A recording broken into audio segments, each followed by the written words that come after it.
Welcome. I'm Jay Ash, Executive Director at Chelsea's Office of Planning and Development. However, we're not talking about planning initiatives here today. Instead, I'm here as the chairman of the Chelsea All-American City Committee. Today, we're going to be showing clips of our All-American City effort from Mobile, Alabama.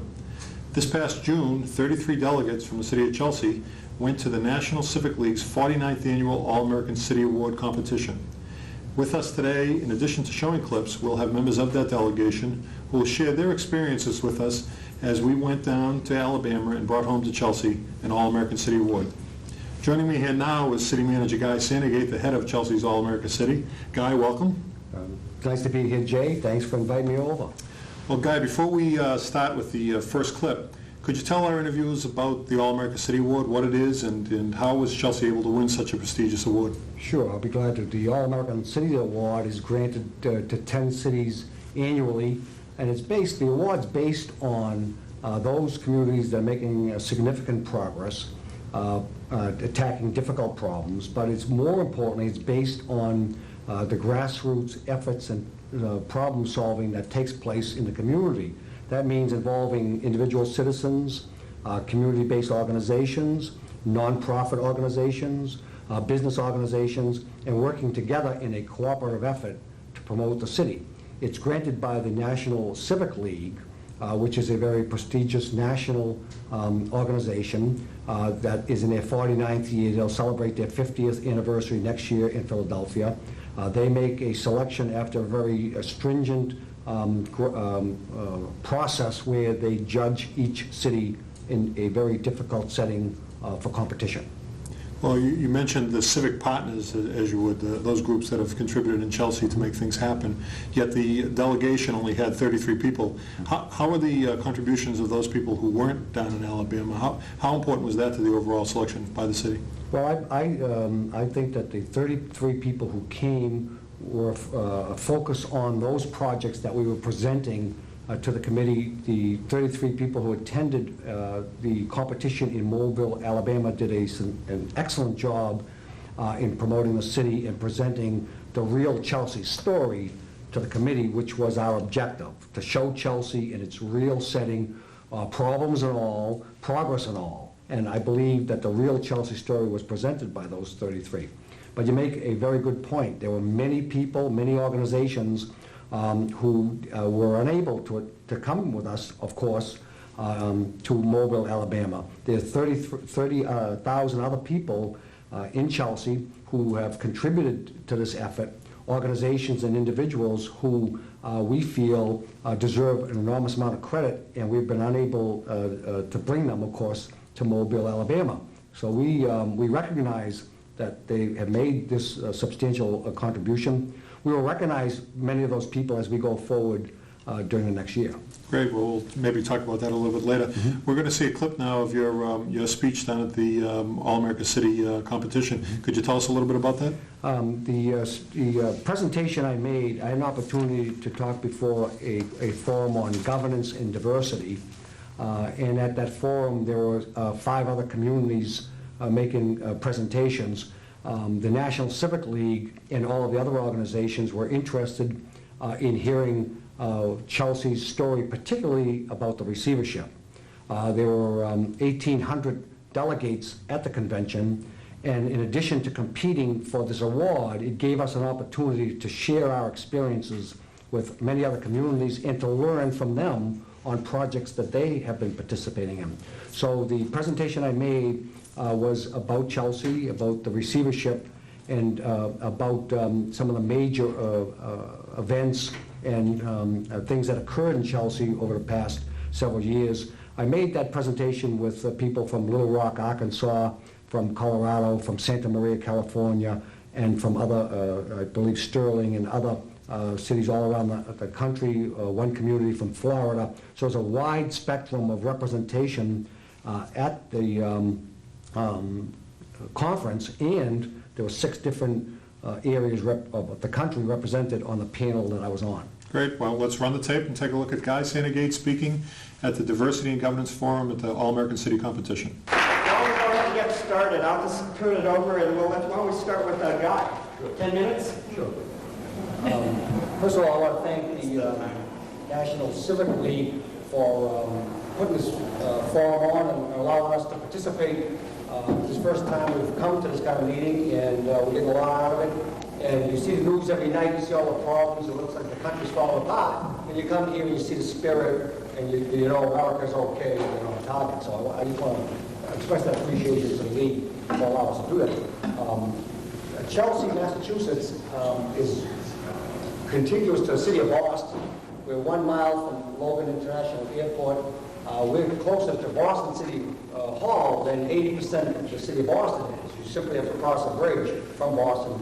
In Chelsea, we have approximately 32,000 people as a population that's squeezed into 2 square miles, so we have a heavy density in the city of Chelsea. Next year, we'll celebrate the 375th birthday of the city of Chelsea, and by way of a little history, in the late from 1624 to the late 1800s, we were primarily a very rich community, 10,000 population, along a resort area of beaches and so forth.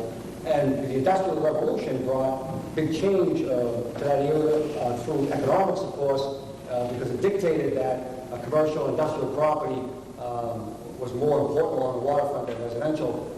We had a fire in 1908 that accelerated that process enormously. It destroyed 500 acres in a small congested area. It was the biggest fires outside of San Francisco and Chicago at that time. Following the fire, our community changed from a very wealthy community to a middle-class community of 40,000. So that dramatic change took place in a very brief period of time. The other significant dynamic to the city of Chelsea is that during the 1900s, we have had 2 great waves of immigrants coming to Chelsea. The first, in the early 1900s, made up primarily of the Irish, Italian, Polish, and Jews. My father was among that group, and in recent years, in 1970s, 80s, and 90s, made up primarily of the Hispanics with a significant percentage of Asian.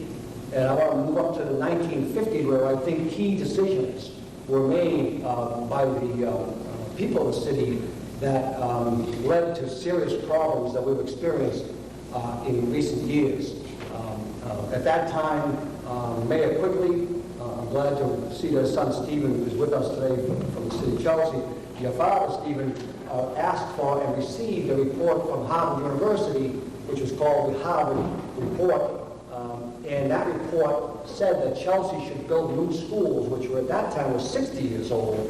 And the people of the city fought that. Mayor quickly tried to get that done, but the people did not want to make an investment in the community, which is a key point here, that we paid for later on.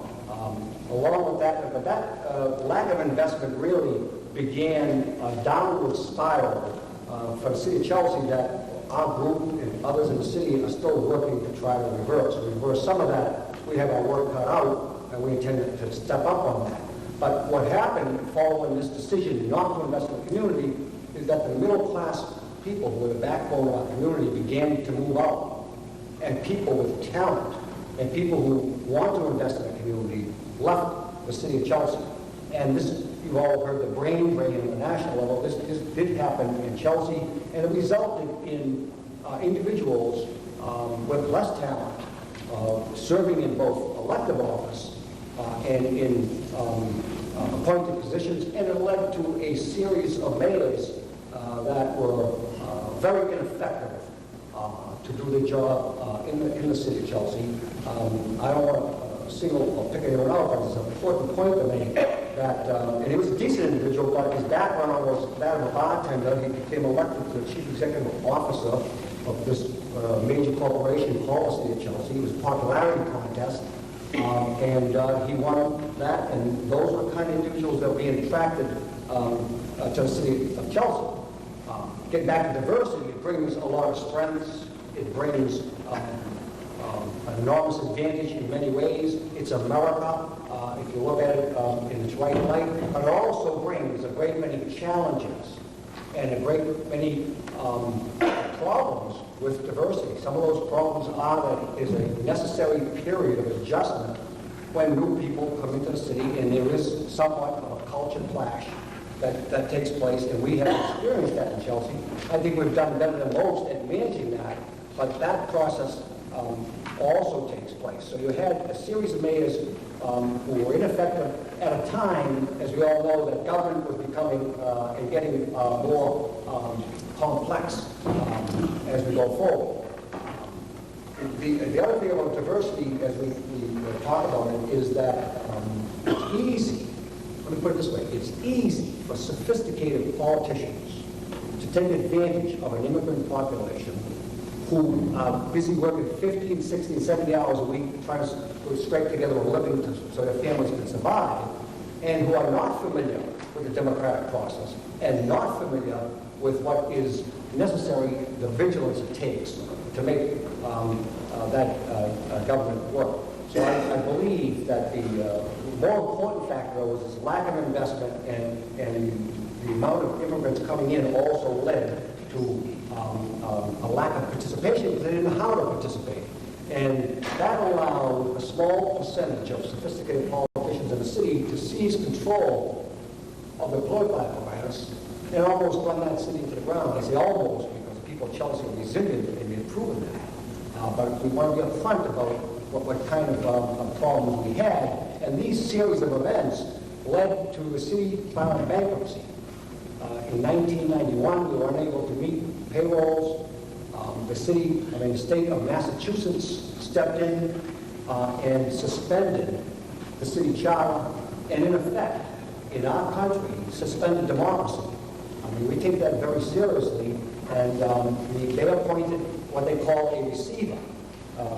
That receiver lasted for 4 years in the city of Chelsea. There were 2 receivers that lasted in the city of Chelsea. They were the most powerful local officials in the Western Hemisphere.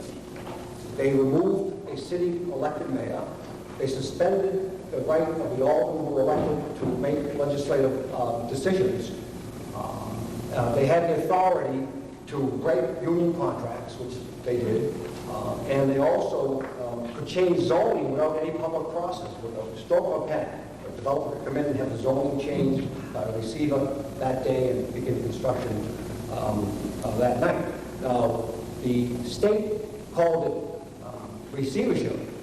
I call it dictatorship. The state said it was like having your child take castor oil, and I think it's more like taking radiation treatments. Now, I respect the 2 receivers, by the way, who served in the city of Chelsea, enormous ability, with integrity and all the rest. So it's not the individuals, it's the process that was not good. Even though they did some good things for Chelsea, I hope that none of you ever experienced that process. It's just foreign to what we understand, and foreign to our way of life. In any event, the receiver instituted a process to create a new charter. People of Chelsea understood at that point what they lost. They became involved in this process. They met for over a year to debate what the new charter should be.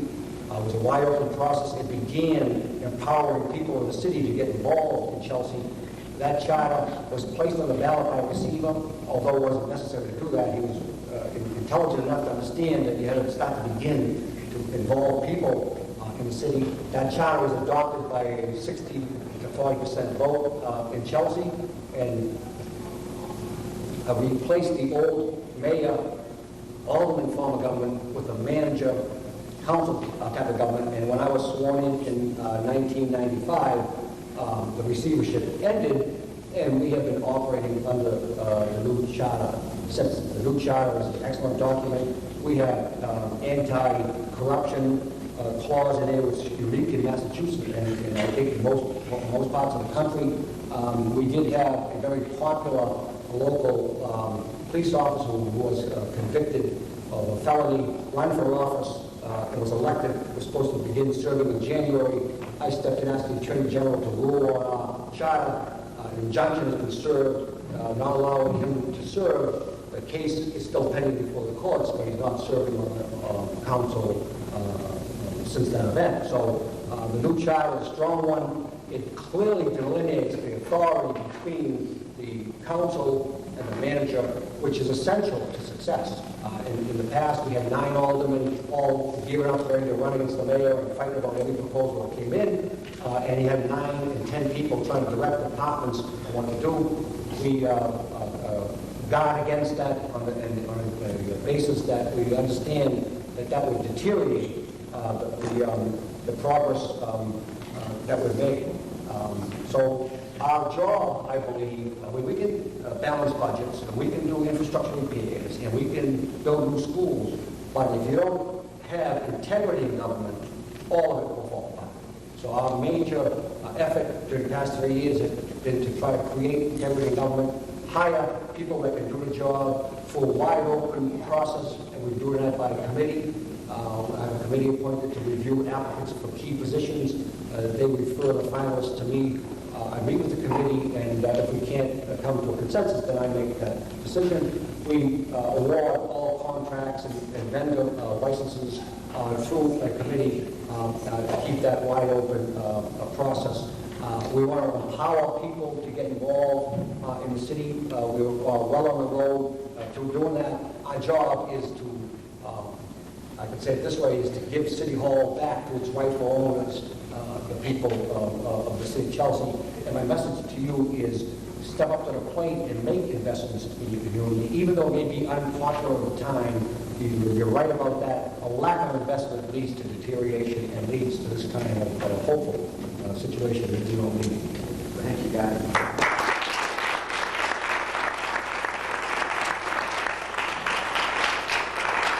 Well, that was a great speech by Guy Sandegate. Certainly I can echo Guy's comments that while we were down in Alabama, people were fascinated by the experience, not only about the receivership itself, but us coming out of receivership and really working together to make receivership a thing of the past. Now we move on to a different segment, and it's a pleasure here now to talk about the Civic Fair. The Civic Fair that took place down in Alabama was an opportunity for groups, various finalists to get together and to show off a little bit about their cities and the things that they're most proud of in their cities. And I have with me today Ed Marakovitz from the Chelsea Human Services Collaborative, who is in charge of Chelsea Civic Fair. Ed, welcome. Well, thank you, Jay. It's great to be here. Well, it's nice to see you. Ed, before we get into the Civic Fair, let me ask you another question, a question that many people have asked both before and afterwards. Is Chelsea an all-America city? Well, absolutely no doubt in my mind. I came to Chelsea about 10 years ago, and the changes that have occurred are nothing short of fantastic. And let's say in the last 5 years, the amount of involvement by community groups, human services agencies, the government is just fantastic. That's exactly the criteria that the All-America Cities jury uses, and there's no doubt in my mind that we won because we were able to really communicate what Chelsea is to those judges, the activism, the cooperation that we've all worked so hard on right here in Chelsea. No doubt in my mind we're All-America City. Great. Well, Ed, tell me about your Civic Fair experience. Well, one thing that's important to remember is almost everybody else had been there before. So we didn't know what to expect. And some of the people who organized the All-America Cities competition were saying to me, okay, are you ready? I didn't understand what they meant. At 6:30, when those doors opened, there were 1,800 people just pouring in, scooping up our kibasi, going through our booth and taking chances on our Chelsea clock. The entertainment was beginning at both ends of the hall. We had people dancing in the aisles. It was just complete, wonderful, celebratory chaos, and quite an overwhelming experience, I might say. Well, could you tell us a little bit about what the Chelsea booth was? Well, we tried to convey our little bit of Chelsea to the many, many visitors from all across the country. So what we had was we had displays made up of our 3 projects, which were the new government under Chelsea's new charter, the Green Space Committee, and the Roca Youth Center. Then we tried to figure out what are the little pieces of Chelsea that we can give people, a taste of Chelsea, so to speak. So we had a wide variety of ethnic foods, probably the most dramatic of which was 100 feet of KM's kielbasa, which Gladys Vega and Roseanne Bongiovanni from the Chelsea Human Services Collaborative cut into 1-inch little pieces and put on toothpicks and little napkins for everybody through to have a taste of KM's. And many people, I believe, had never had kielbasa before. They're asking what it was and enjoying it very much. So that's what we tried to do. Also, perhaps the other highlight of our booth was the Chelsea clock. Our name and a very beautiful symbol of what a company in our community makes.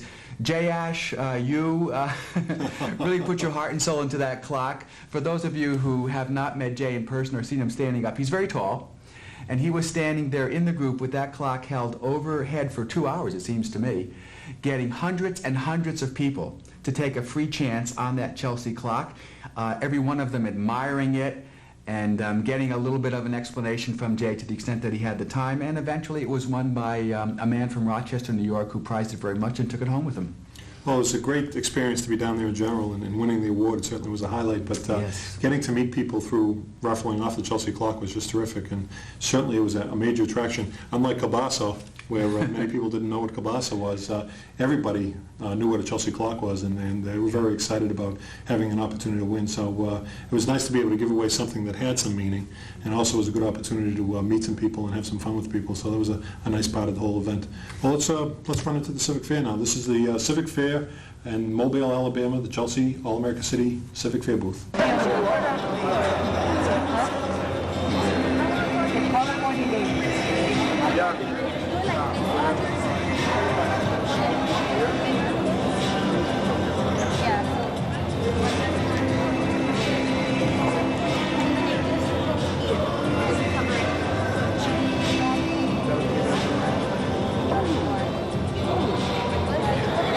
Sweet corn, huh?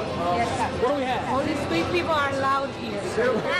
I probably need to leave. So you have to call it, sweetheart, darling, what can I do for you? And then we'll settle. And then I'm letting you guys have this space rent free. oh, wow. Thank you very much. You're extremely So you helpful. should be then. saying, Well, sweetheart, thank you, darling, what sir. can I do Thank for you? What can we do for you? You want some cookies? No, thank you. I spent all night last night baking them. Did you? Yes. Where'd you take it? In my bedroom. Never sold it? Yeah, I was cooking and the coconut, I got it from the palm tree in the sidewalk there. Fell off banana boat. So what do we have? Exactly. Yes, hold on. This is made out of coconut. This is guava, it's a fruit. Yes, this is all Spanish desserts. These are the most, sort of like, the most favorite desserts in Chelsea. So these are the Spanish one. We have a bakery, and the guy made them overnight, and he brought them with Feather Express them. These are made out of coconut and coconut milk. And this is Cambodian food. It's a cookie, actually. Looks like a fortune cookie. Yep. And when you go to the Chinese restaurant, you get one of those. And, Exactly. yep, and you have a number inside in the letter, and that tells you Right. That's what we know them as fortune cookies. fortune cookie. Yeah. You want to get some of these ones over there? Okay, guys. Rope guy. Looks good.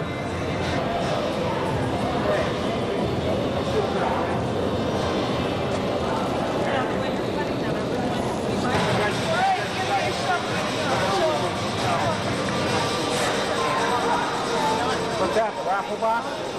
Yeah, I don't know where we put it. There's the raffle box? See? Who's got the key? I think that's If somebody's got a key, you should probably put it on the end here somewhere. Where the kids doing the thing?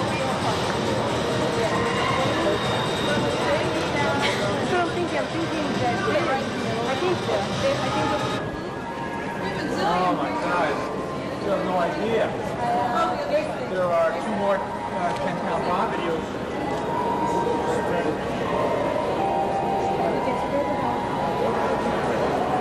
that way it's over there. I know. Guys, please. Stop it.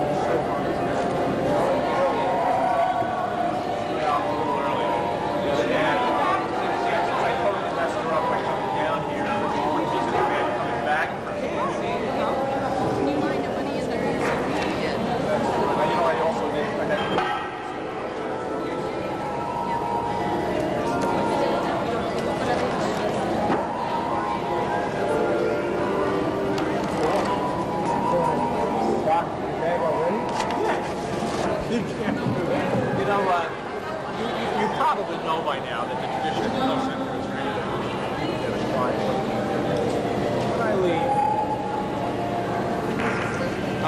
I'm not ready to leave. Yeah.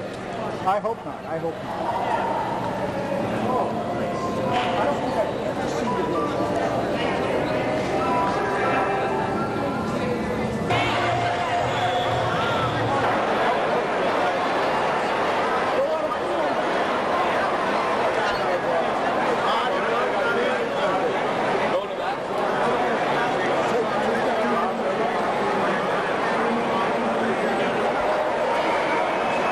How you doing?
your name? Jamie. Jamie, where you from? Chelsea, Massachusetts. All right. What's your name? Crystal. Crystal, where you from? Greentown.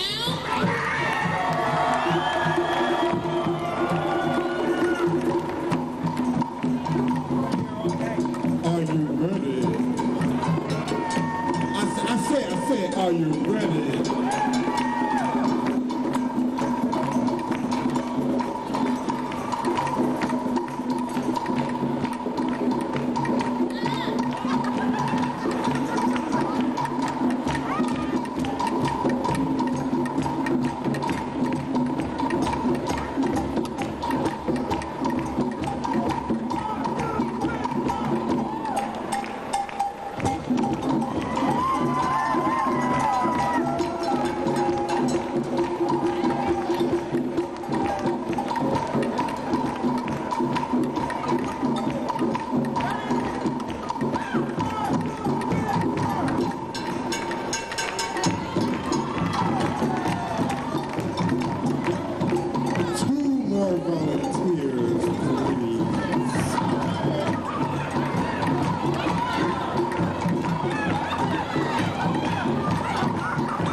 Okay, hold on.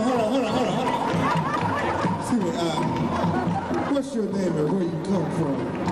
Olivia, Toledo.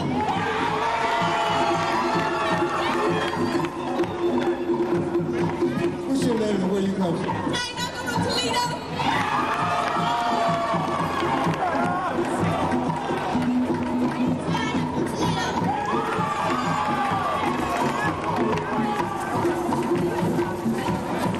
Excuse me, I don't mean to be prejudiced, but if you come from Ohio, I gotta give you a little bit more play.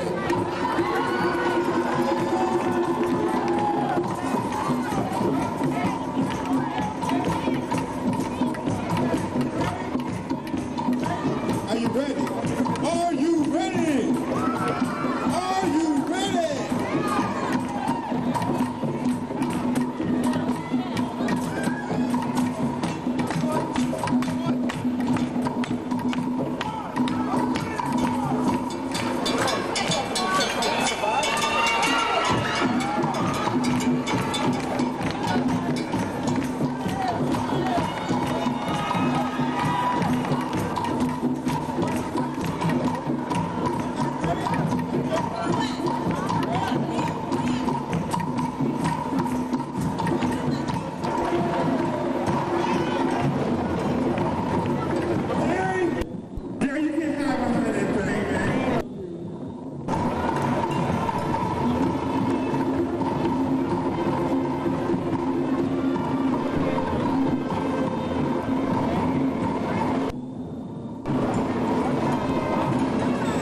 I'm here with Aura Garfunkel, the head of Chelsea's Human Services Department. Aura, welcome. Thank you. We're ready to show you the pre-presentation activities, the presentation, the actual performance that the Chelsea delegation put on, and then the questions after the presentation by the jury. Aura, you were a big part of putting the presentation together. How'd you come up with the concept for this presentation? Well, we wanted it to be substantive, to tell the story, this story of Chelsea, and we also wanted it to be artistic. And in terms of the substance, we went back and forth trying to figure out what the overarching theme was. Was it multiculturalism, a theme and a presence in Chelsea that had been certainly part of Chelsea today, but also part of Chelsea in yesterday? Or was it the story of democracy, the fact that Chelsea had withstood this tidal wave of corruption and had gone on to reinvent itself and become a flourishing democracy? Neither one of them, they were not mutually exclusive, but we had to decide which one we would ultimately would become the warp of the presentation.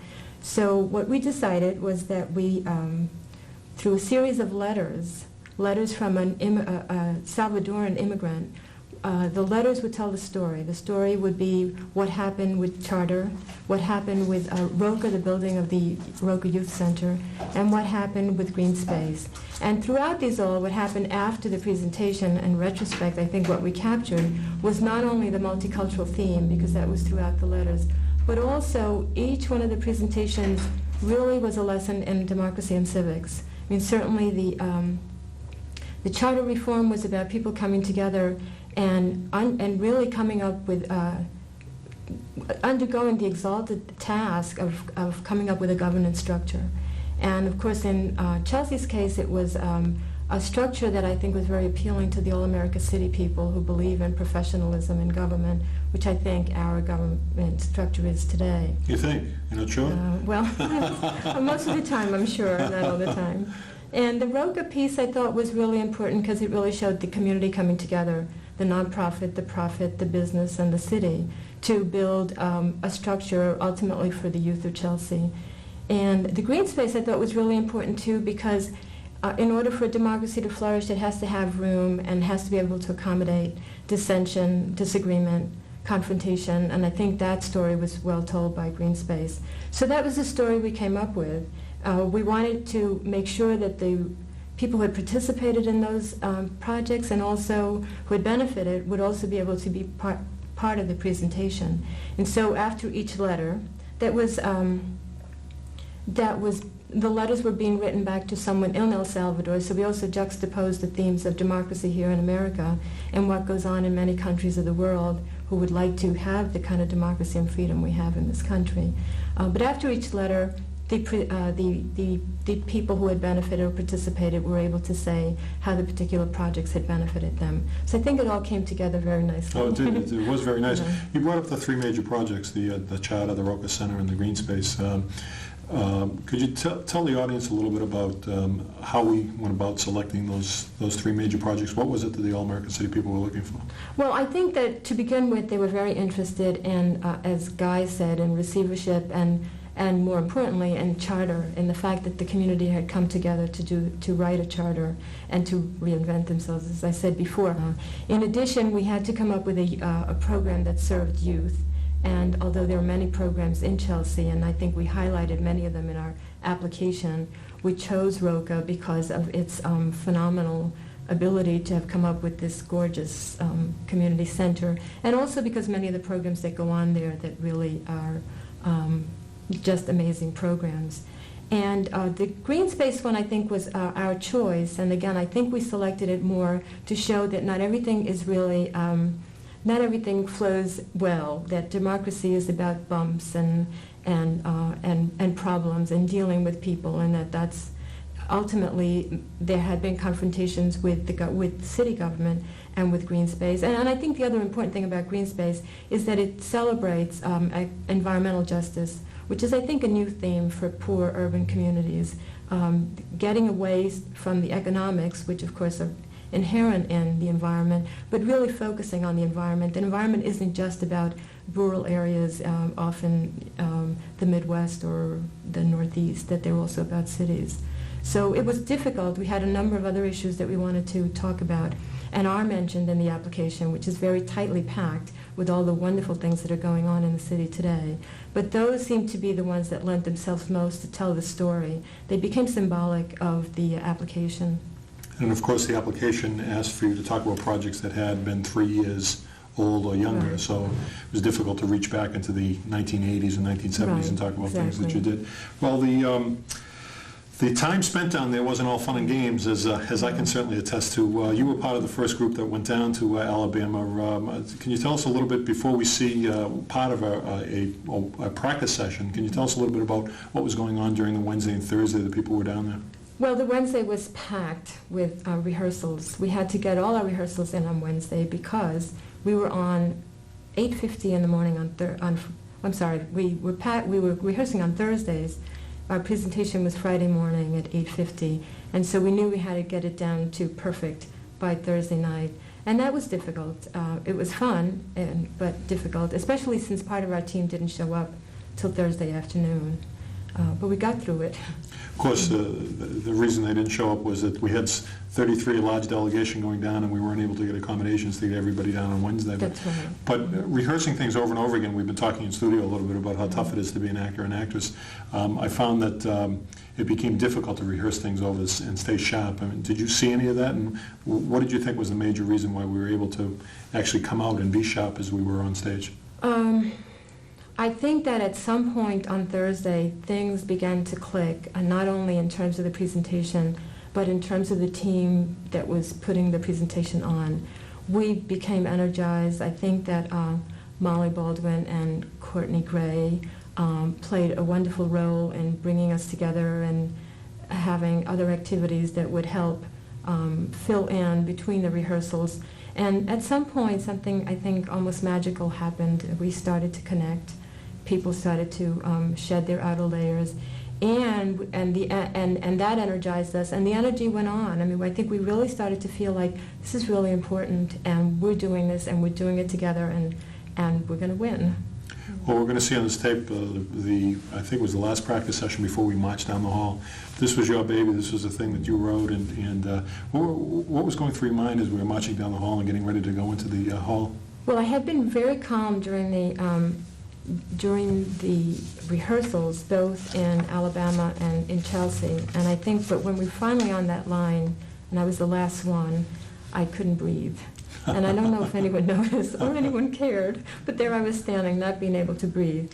What was going on through my mind was that I knew we had a wonderful story to tell, and I really felt that we were telling it in an interesting way, so I really wasn't so concerned about the presentation itself.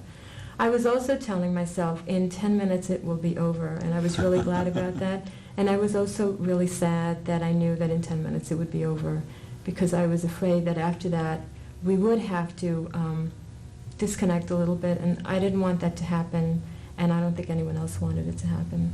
Well, it was quite an emotional time down there. I certainly felt in the practice sessions a community that was coming together, and I felt that even if we didn't come away winning, that we were coming away as winners because we got to know each other better, and hopefully we'll be able to work better for the community. You got a chance to watch many of the other presentations. You were a scout, an advanced scout, in case we had to go back again for the 50th. How did you think that we stood up versus the other people who were making presentations?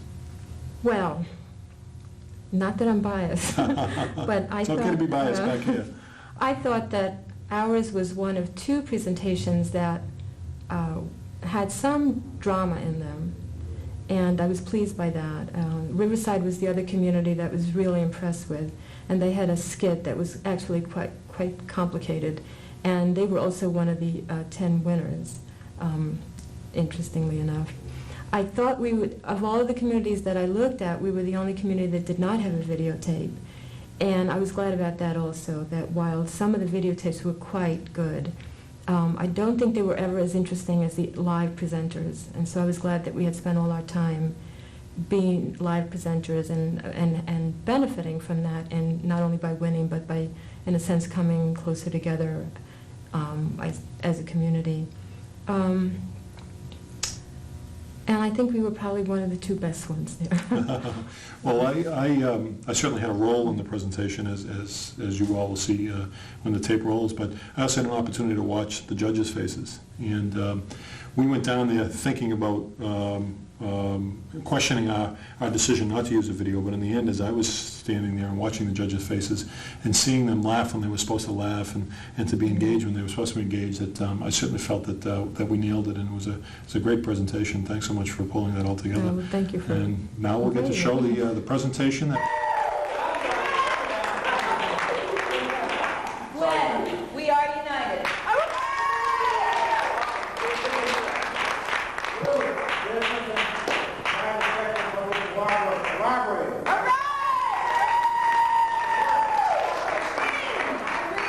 Education and diversity. Courtney, the baddest delegation down here. Susie, multiculturalism. We're the best. We're gonna win.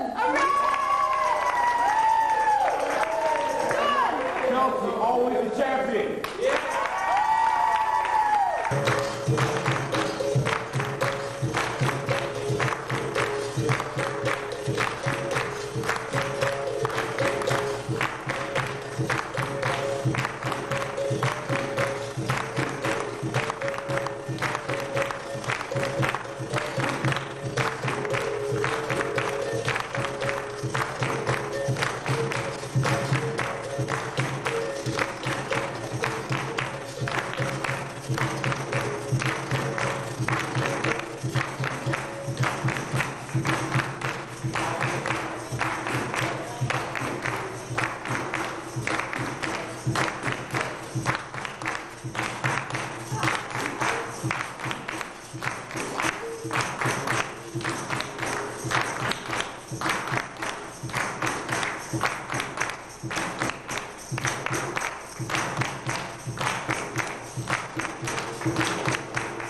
Chelsea United will never be defeated.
A multicultural democracy, the story of Chelsea, Massachusetts. 1994. My dearest brother, I finally have a place to live in a city outside of Boston called Chelsea, a city of immigrants with Vietnamese, Cambodians, Irish, Polish, and Latinos like us. If there is unrest anywhere in the world, the next day you will see refugees from there here in Chelsea. Americans call it a pot that melts, or something like that. You know how you fought so hard so that someday El Salvador would be free and democratic like America? Well, I have disturbing news. Here in Chelsea, democracy seems to be in critical condition. Because the government was corrupt and nearly bankrupt, the city was taken over by the state. They call it receivership. For Americans, whose most cherished value is to be in charge of their own affairs, this has been a most drastic and extreme measure. The irony of all of this is that at home, you're working so diligently to give local communities more control. The people in the community grow weary of this receivership, but they also have doubts about their own ability to govern. What is exciting is that they've come together to write a new constitution. They call it a charter. Informal groups meet every week to give their input. It is so exciting. Even I, an immigrant, have given my opinion. We the people, representing the majority and minority viewpoints in our community, came together to craft a document that reflected Chelsea's determination to rise, to be a viable, vibrant, and welcoming community, to be a model of democracy at work. Through the charter process, a diverse group of citizens worked together, weighed governance options, debated and anguished over these opportunities. The charter has led to professionalism replacing politics. As City Hall has been open to its rightful owners, the public. The city manager, as consistent with the charter, has succeeded in implementing a philosophy where a decentralized government and energized, engaged civic stakeholders are collaborating and succeeding, quite frankly, as never before in a community where change was previously very difficult to come by. Over the last 3 years, people from diverse backgrounds have formed partnerships, from public safety to youth enrichment, from neighborhood enhancements to major economic development, producing the type of momentum that leads to even greater achievement. 1996. My dearest brother, you write me about the fear that the community has about gangs of youth in El Salvador. Well, here in Chelsea, we recently had the onslaught of a very dangerous gang called the Latin Kings. But what is really important about this story is how the police dealt with this situation. They brought together everyone in the community. A key player in helping to rid Chelsea of these gangsters was a youth agency called ROCA, an agency dedicated to empowering youth. Because of its ability to reach adolescents, it was able to help police counteract the attraction of this gang. Today, ROCA, through its beautiful new community center, has become symbolic of what Chelsea can accomplish.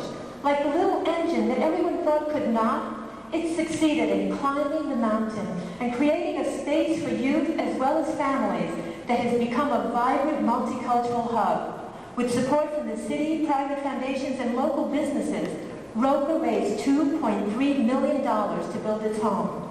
ROCA works with everyone. With Mass General Health Center, it's created a teen clinic. With the public schools, it offers an alternative school. With Green Space, its Youth Star members work on environmental projects. I am Audrey Osunanchia, an Cambodian American. I am an original co-founder, youth participant, program creator, and youth coordinator of ROCA. I know I have created ROCA, and ROCA created me. ROCA created me in a sense of shaping my identity as Cambodian American, my integrity, my beliefs, and my values. Over the years, I watched ROCA overcome its hardships in the process of the development, transition, and expansion from a smaller to a much larger community organization in Chelsea.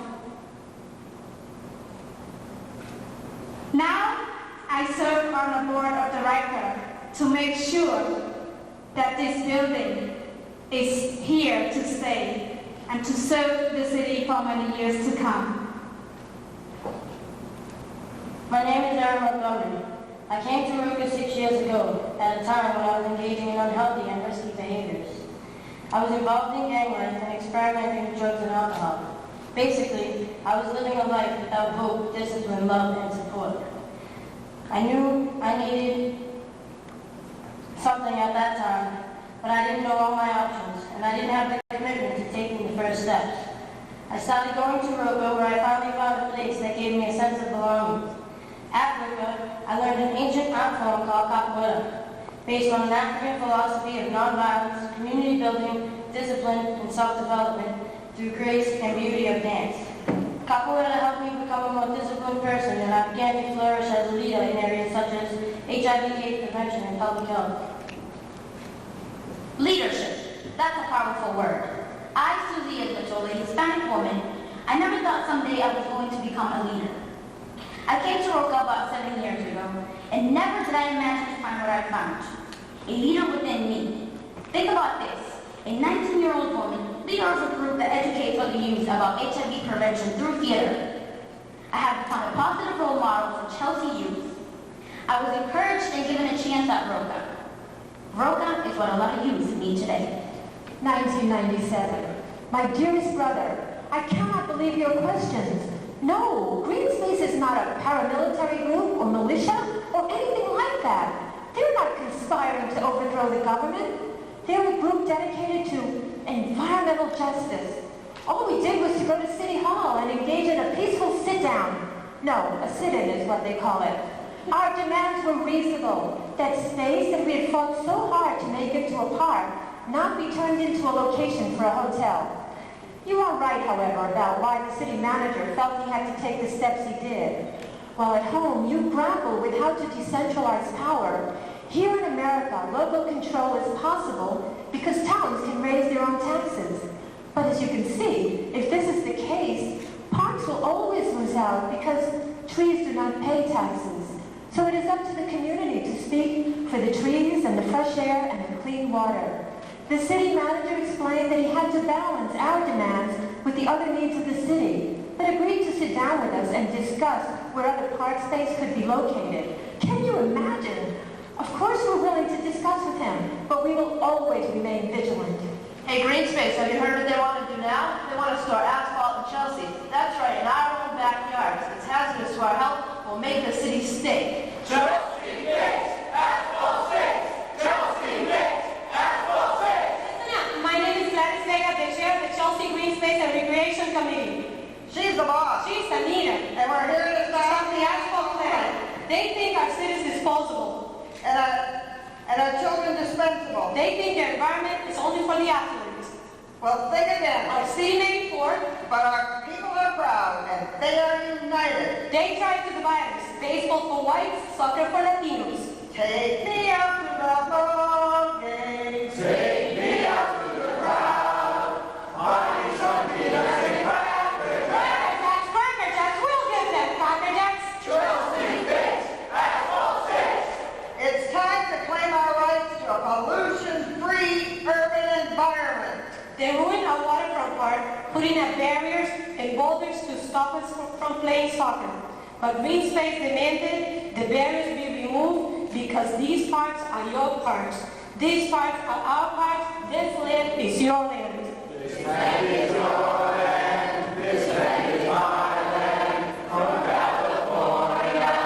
California, this is Chelsea, USA.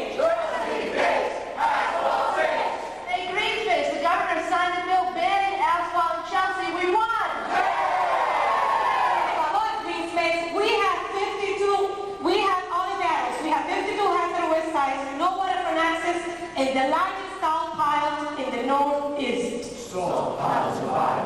1998. My dearest brother, I cannot believe it. Chelsea's a finalist for an award called the All-America City. We have 10 minutes to tell the story of a community that, despite the obstacles, strives to be a model of multicultural democracy.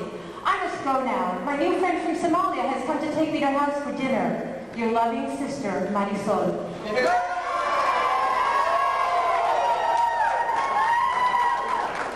Thank you, Chelsea, Massachusetts.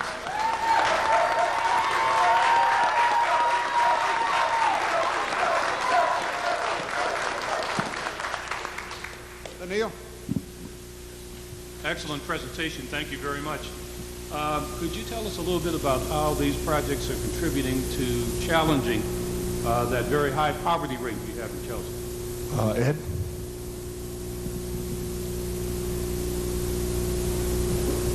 My name is Ed Marakovitz. I'm the Executive Director of the Chelsea Human Services Collaborative.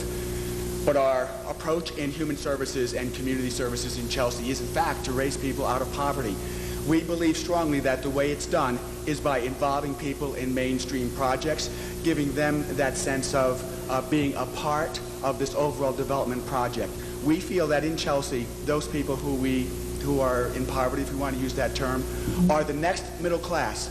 They want to do the same thing that our parents did, speaking myself as a white person, did in years gone by. They want to get their children education, buy homes, and move into the mainstream. And that's what we are doing through these projects. Thank you. Robert? Given the diversity of your community, how is that diversity reflected in the decision makers at City Hall and in the corporations that are located in your community? Laura? At City Hall, every single department has people who speak Spanish, for instance, because there's a very large Latino population. The community agencies that are working with Latinos, Somalians, Bosnians are all working together with City Hall. City Hall, in fact, has its own refugee services program, which services about 8 different refugees that come to the city because it is the first stop for many refugees. And right now we're in the process of talking with the school department, Mass General Hospital, about a collaboration that would allow for initially kind of a welcome wagon for refugees to the city right from the beginning, so that we can talk about not only health services, mental health services, etc., but even how the trash is picked up and what they can expect. In addition, there are community groups that are dedicated to helping those groups as well. Very recently, we had a fire where about 10 communities came together. Most of the fire victims were Salvadorans. And there, within record time, recognized by the Red Cross itself, we were able to house about 11 families. And I think that's indicative of the community and the city's commitment to everyone in the city, but in particular refugees and immigrants. Can I ask the city manager? I'm sorry.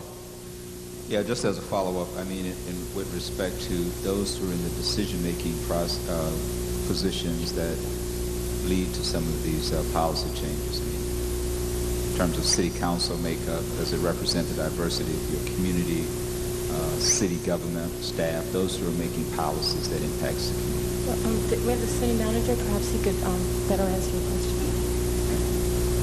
Thank you. My name is Guy Santagate. I'm the city manager of the city of Chelsea. I'm a native from Chelsea, and I'm the son of immigrant parents. In Chelsea, we have an open policy. The people are hired by committee. One of the problems we had under the regime that was corrupt in the past was that it was a closed club. This is done by committee. The committee recommends the finalists to me for final decision. I meet with that committee to make that decision. I recently hired the first Hispanic chief of police in Massachusetts, and I believe the first Hispanic chief of police in New England, Ralph Hernandez. He brings a lot to the city. I didn't hire him simply because he was Hispanic. He's the best candidate that was available, but being Hispanic didn't hurt him. Hubert? Yes, you have, and I'm amazed by this presentation, but you have 25% home ownership in the city. What are you doing to increase that? Is that a possibility? Because I recognize how old the city is and the type of housing that's there. Bruce, please.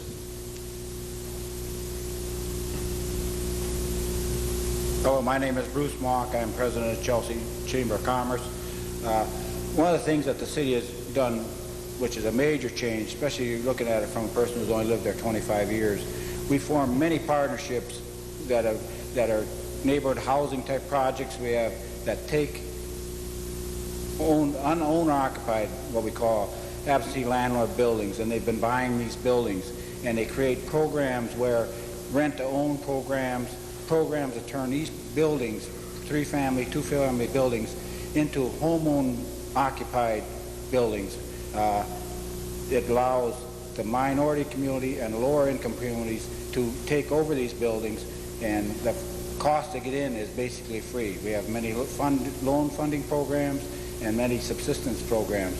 And there's a major change in the city, or sections of the city, that 10 years ago most people would not walk down. You walk down those cities now, and the homes are remodeled and are owner-occupied, and it's a major commitment that the city is making. Sarah? Chelsea hit all the papers in the country a few years ago when the state took over the school department and handed it over to the University of Boston. Can you tell us a little about that experience, and has the educational achievement of particularly the minority students improved? Irene. My name is Irene Cornish, and I'm the Assistant Superintendent of Schools in Chelsea.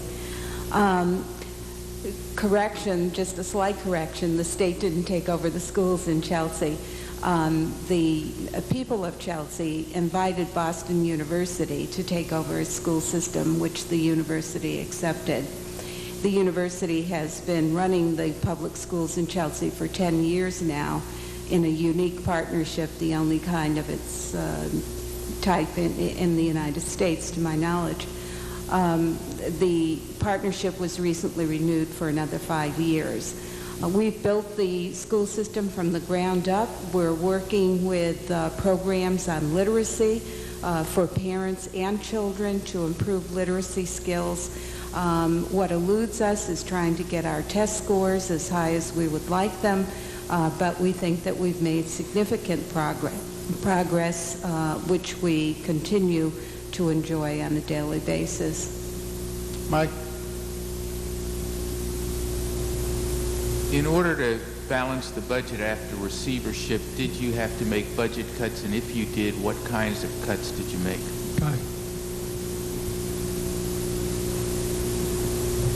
We reduced certain positions at City Hall. We try to spread that across the board. There wasn't one area that was simply ineffective, so you couldn't just take a hatchet and cut that area out. So we made some selective cuts across the board. We've concentrated, we've level funded the budget for the past 3 years. I'm proud of that, but I don't think that's a good strategy going forward. We want to grow certain parts of the city, particularly inspectional services, police and fire departments, and we're concentrating on economic development going forward. We have balanced the budget. We've eliminated the nagging deficit that was with us for many years, both in the general fund and in the water and sewer system, which in Massachusetts has to be funded entirely as a separate enterprise system. So we're going forward. We need economic development. We have an urban renewal program that's on the books today that we expect approval from the state next week. We're cooperating and working with Massachusetts Port Authority, Logan International Airport, which has a program to grow passenger service from 27 million to 40 million next several years, Boston being a world-class city. Logan Airport's 1 mile from Chelsea's waterfront. We're working with them to support businesses off Logan Airport onto our waterfront, businesses like hotels, office building, and so forth. So the strategy today is that we're much better off than we were. We'll never be a community that can relax on the budget, but I'm very confident that we are going to make it and that we're going to use economic development to broaden that tax base. Hewitt? You talked about your asphalt plant and how you responded to that. But if I remember right, in the past, oil was a problem in Chelsea. And recently, I think I read something about lead-based poison or something like that. Could you address that? Roseanne?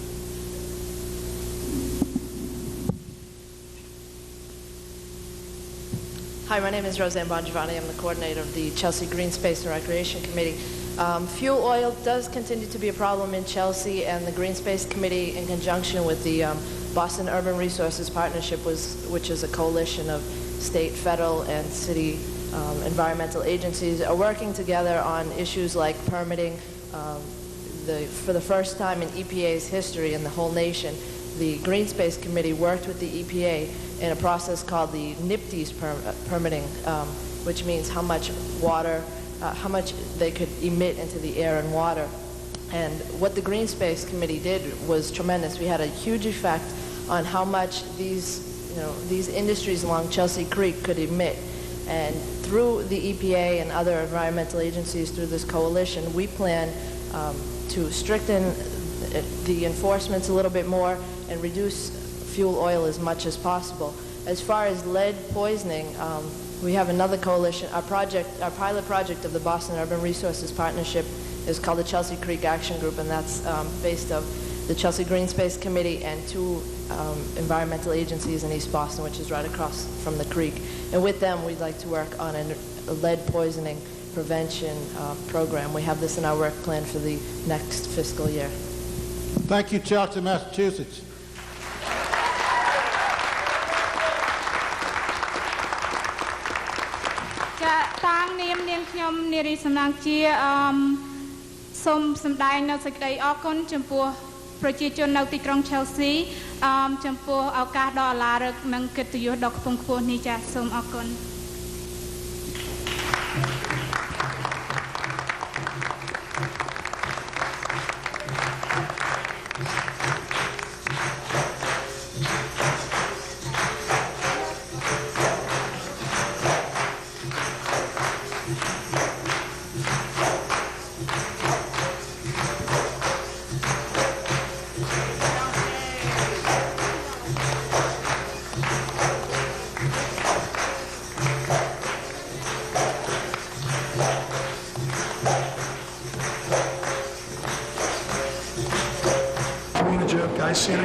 Just after our presentation to the National Civic League, Chelsea's opportunity to become an All-American city.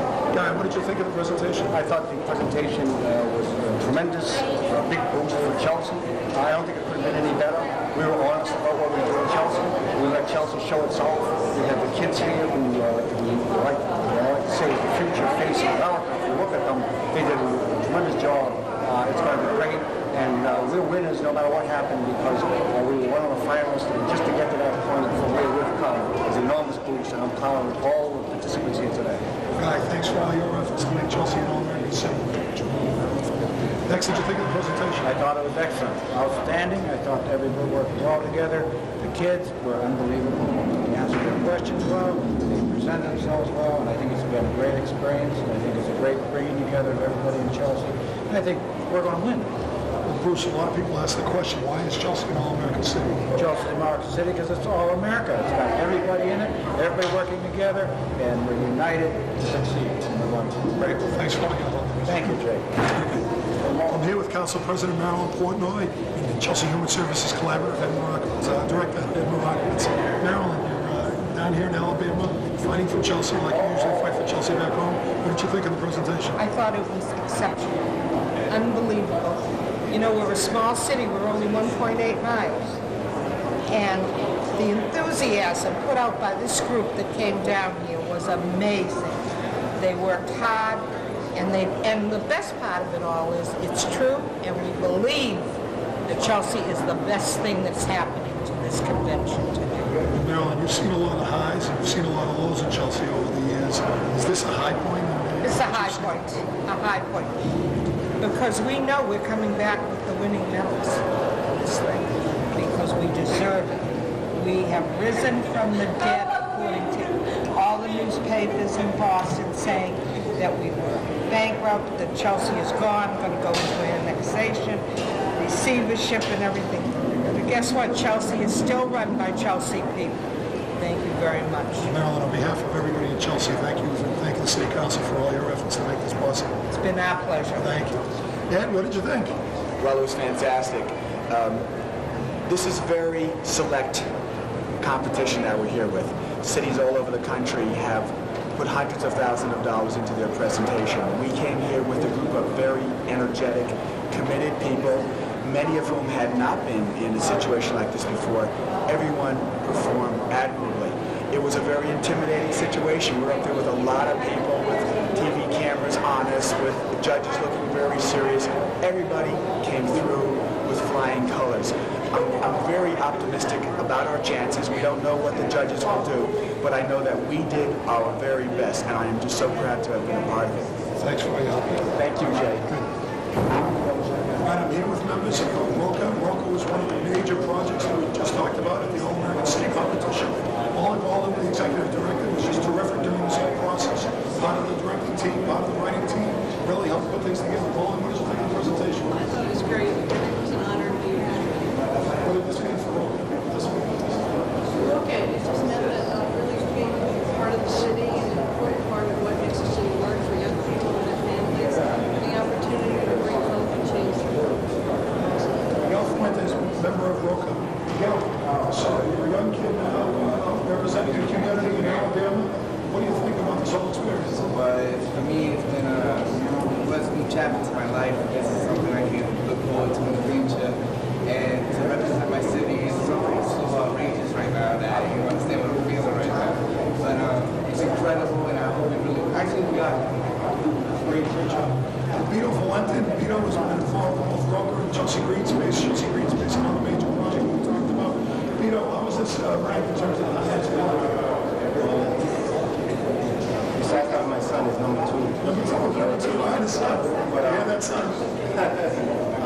This is great. Something that's been waiting for the city to get up where it should be. It should be number 1 throughout the United States. Thank you guys for your contribution to making this what we got today. Good job. You've heard of the saying of the fawn between, no, wait a minute, let's stop that again. You heard of the saying, rose between fawns. Well, this is the reverse, a fawn between all the roses. Some members of our Chelsea Greenspace Committee, Vito McCandless, Roseanne Bongiovanni, Baker, Vito Valente. You guys were a major part of the presentation here down in Alabama. Anita, what did you think of the presentation? I thought it was very good. I was very excited about it, and I think it went over well from all the things I've been hearing. Thank you. Roseanne, what's this mean to Chelsea? I think it means more than just an award or just a plaque to put on the table or, sit in somebody's office. An All-American City means a lot. It means what Chelsea is, America has to offer. These collaborations can work because of community folks like us. Gladys, you were up on the stage for quite a bit. You had a long part of the presentation. Were you nervous up there? Oh yeah, I was very nervous. But hey, we did it, and I think we have a great chance, and we're going to win. Regardless if we win the award, this is what Chelsea's all about, and we showed it there. Good job. Vito, where does Greenspace go from here? Well, nowhere but up. Well, good job, guys. You're a major part. We appreciate all your... I'm here with Dr. Tom Stern, who's the director of the MGH Health Center in Chelsea. Mr. Stern, you've been around the country an awful lot. You're a learning individual. You've seen a lot of experience, a lot of experience on you now. Income, because it's not where you are, it's not what you see, it's not the fact that it's neat to look at other places. What's incomparable is a sense of teamwork and collaboration that the group that the presentation did. Just the same way that the presentation was about teamwork in Chelsea, this group was about collaboration too. And so whatever small part I played in it, I am thankful, I am honored to be invited, and I am so impressed by all the people who were part of the delegation. Kids and adults, old and young, green, black, and purple. We did a wonderful, wonderful job, and I'm so happy to be part of this now. Well, the presentation was only 10 minutes long. We didn't have enough time to talk about everything. So the MGH's role in the community has been very substantial. Tell us a little bit about how you folks feel about the Chelsea community. You can't define health by just a doctor and a patient getting together in an office. You have to recognize that there are bigger social determinants of what makes somebody healthy. And some of those social determinants include things like poverty and crime and inadequate housing and pollution and poor education. And if you can't partner with the community to figure out which of those the community feels are the biggest and most important problems, and figure out how to work on it in a preventive, early intervention sense, then you're not doing your job as a health provider. So that's what we've been lucky enough to sort of find teams and groups to be part of. We've been lucky enough to do bunches of interesting things with kids, with violence, with specific illnesses like asthma, and just using behaviors like being a witness to a violent act or not coming to school for a couple of days as a marker for, oh, these is somebody that we really want to work with early. There's a lot of wonderful things happening in Chelsea, not the least of which is the partnerships with MGH. Well, thanks a lot. It's been a pleasure. Thanks you for your work, Jim. Well, we're back here in studio, and I'm also happy to report that my voice is back. As you saw from the interviews that we did down in Mobile, Alabama, I was quite excited before the interviews, and I kind of lost my voice, so that made it more difficult to talk to people about the experience that they just had. We're joined back here again in studio by Guy Sandegate. Guy, welcome back. We've now seen the presentation. You've finished your speech on the day of Friday. We're getting ready to go to the Civic Fair Friday night. We go through that. We have a great time. We're getting some good feelings, some good vibes. We're walking down to the hall, going in to see if we've won or lost. What was going through your mind at the time? Well, I was, in brief, I was nervous but confident. I felt good about our story. I felt that Chelsea had a compelling story, that my thoughts to the group that I conveyed was, don't be concerned about winning or losing, just be concerned about telling the real Chelsea story, that if we do that, we have a chance of beating the long odds to win and come away a victor. You've mentioned the real Chelsea story a couple times. You bring it up here again. What do you mean by the real Chelsea story? Well, I think the real Chelsea story involves telling Chelsea as it really is, including the problems that we experience. I think, for an example, diversity brings great strength to the city of Chelsea. We have a long and proud history of diversity going back the entire century. But along with diversity comes other problems, comes a period of adjustment, and you don't have to be ashamed of those problems. You have to put them up on the table and say that sometimes they take time to correct and time to adjust. To get that point across, to make sure we tell a real Chelsea story is important. We didn't, this is the first year we went down. Cities like Scottsdale, Arizona, who've done a great job, by the way, spent $250,000 in preparation and didn't walk away being one of the 10 finalists. Bryan, Texas, had been down there in other years and had had a university student scout prior years to come back with information. I talked with people from Tennessee following our presentation, and their statement to me was they were down there 3 years in a row. They were very impressed with our presentation. They thought we would be one of the 10 winners. And I said, well, good luck to you. And they said to me, well, we're not in the competition this year. I said, well, what are you doing here? We're dropped out in this 4th year. We're scouting and intend to reapply next year. There were cities that had been down there 7 years in a row and had never won the prize. So preparation, we did a lot of hard work, but we didn't spend a lot of money. We didn't hire people to do homework for us. We went down and told it, problems and all, warts and all, here's our story, we're proud of what we've done, and they obviously approved of that. In fact, the application was drawn up by city staff and volunteers from the community, and we spent probably about $25,000, the bulk of which was to bring people down. You think that came across to the judges? I think what happened, Jay, was that the judges knew a lot about Chelsea before we ever got there. And they knew that from the application process that you coordinated, did a lot of work with, and I want to always commend you on that. You really put an excellent application together that was detailed, full of Chelsea stories and successes in progress in all of the things that we've done. In addition to that, the staff at the National Civic League did extensive interviews, including myself and other people around the city doing background work. They check out the city through newspapers and other surrounding communities, so they knew a lot about us before we got there. When we got there, I believe that we were successful in reinforcing their positive thinking that Chelsea was an all-American city. And looking back on that, that was done by regular, average Chelsea people that we brought down to tell a real Chelsea story. Or referred earlier to Greenspace. Greenspace and I have been at loggerheads and at odds at many times in the city. But that's not unusual in a city that's 1.8 square miles when we're looking to generate tax dollars to run the city and they're looking for open space. That's America for you. But following our disagreements, we agree to sit down, discuss it, and work it out. That's what Chelsea's all about. Tell that story, and we're going to win, and I believe that's why we won. Well, we're going to go to the tape to see the actual announcement, but before we go to that tape, let me ask you, when did you think that you won? When we, first of all, walking down into the hall, I had a confident feeling but nervous. I didn't know that whether we were going to win, and mainly, Jay, because going back, following our own presentation, I was confident. Then I sat through several other cities making their presentation, and they were excellent. And they were very good, very polished. All of them had great stories too. And when you watched their presentations, then you got less confidence, saying these could be close calls.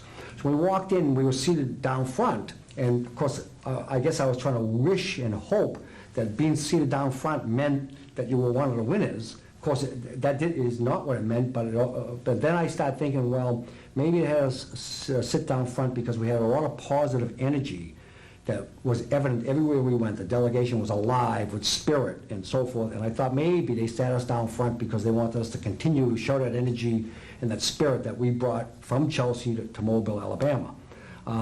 But I was listening closely, and when they mentioned one city was going to win because it had done charter work, my heart started to sink a little bit because it wasn't conclusive evidence. There were other cities who had done charter work there. But when they mentioned green space, we knew we had won, and all hell broke loose from us, and we celebrated in appropriate fashion. No, it was a great celebration. Let me set the scene. There were 1,800 delegates in a large hall. We were one of 30 communities, all of us thinking as we walked in that we were winners, and we all knew that only 10 of us could walk out as actual winners. The nice thing about the event was that there were some great speeches, but of course none of us heard any of the speeches. We were just wondering about the time when Chelsea was going to be called. So we'll roll to the tape. One community has already been announced, and you'll now see us sitting by the side of the podium waiting to hear if Chelsea's next. As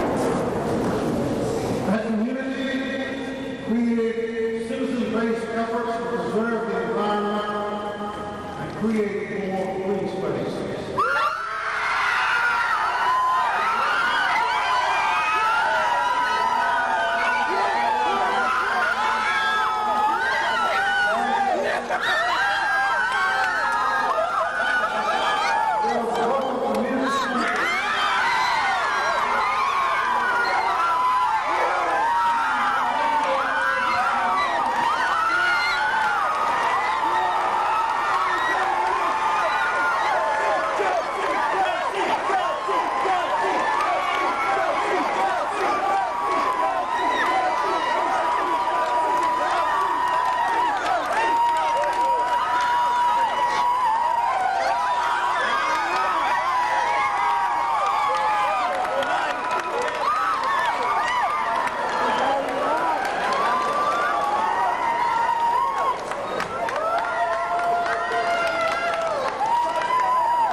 And I intend to take our program back to Chelsea, Massachusetts, and apply to do some good there. In fact, the idea would be so great, I've stolen most of them today and I take them to City Press, and I'm going to use them in Chelsea, Massachusetts.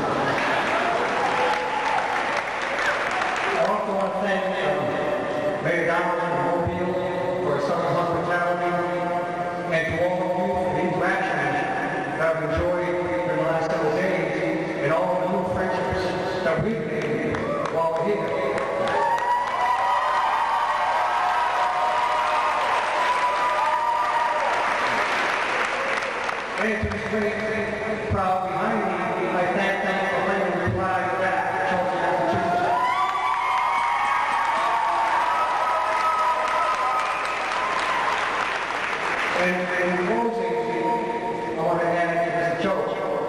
true. It's true. You're in good hands. We're all staying. Thank you.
Well, I'm pleased to be back here now with the city manager of the All-America City. We've seen a victory. Guy, I know one of the things that the weight came off your shoulder. We heard the story of a town manager from New Mexico who actually had it in his contract that he had to apply and win this award.